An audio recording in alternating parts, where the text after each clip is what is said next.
జంతువులు ప్రాణాలు తీస్తున్నాయి. ఏదైతే అడవుల పక్కనకి జనాలు వెళ్ళారో, జనాల పక్కకి అడవులు వెళ్ళినాయి అంటే జంతువులది అడవి, ఆ అడవిలోకి జనాలు వెళ్ళిపోయారు. దాంతో ఆ జంతువులు వచ్చి జనాల ప్రాణాలు తీస్తున్నాయి. దేశవ్యాప్తంగా పులులు ఏనుగుల దాడుల్లో మరణిస్తున్న వాళ్ళ సంఖ్య పెరుగుతోంది. గత 5 ఏళ్లలో పులులు ఏనుగుల దాడిలో 3247 మంది మృత్యువాత పడ్డారు. ఆహారం, తాగునీరు కోసం అడవుల నుంచి పంట పొలాలు, మైదాన ప్రాంతాలకు పుల్లు ఏనుగులు రావడం రోజు రోజుకి పెరుగుతోంది. వాటికి మానవులకు మధ్య సంఘర్షణలు కూడా ఎక్కువైనాయి. అందువల్ల పులులు ఏనుగుల దాడుల్లో మృతి చెందిన వాళ్ళ సంఖ్య పెరుగుతోందని కేంద్ర పర్యావరణ అటవీ మంత్రిత్వ శాఖ తెలిపింది.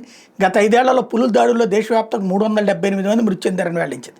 ఇందులో అత్యధికంగా మహారాష్ట్రలో 218 మంది మృతి చెందినట్టు వివరించింది. గత 5 ఏళ్లలో ఏనుగు దాడుల్లో 2869 మంది మృత్యువాత పడినట్టు చెప్పింది. ఇందులో అత్యధికంగా ఒరిస్సాలో 624 మంది, ఆ తర్వాత జార్ఖండ్లో 474 మంది, పశ్చిమ బెంగాల్ 436 మంది మృతి చెందారని చెప్పింది. దేశంలో వన్యప్రాణుల సంరక్షణ, వాటి ఆవాసాల నిర్వహణ కోసం కేంద్ర ప్రభుత్వం ప్రత్యేకంగా చర్యలు తీసుకుంటున్నామని ఈ సందర్భంగా చెప్తూ వచ్చింది. అయితే అది ఏ చర్యలు తీసుకున్నా కింద ఉన్న అధికారులు ఆ డబ్బులు తినేస్తున్నారు.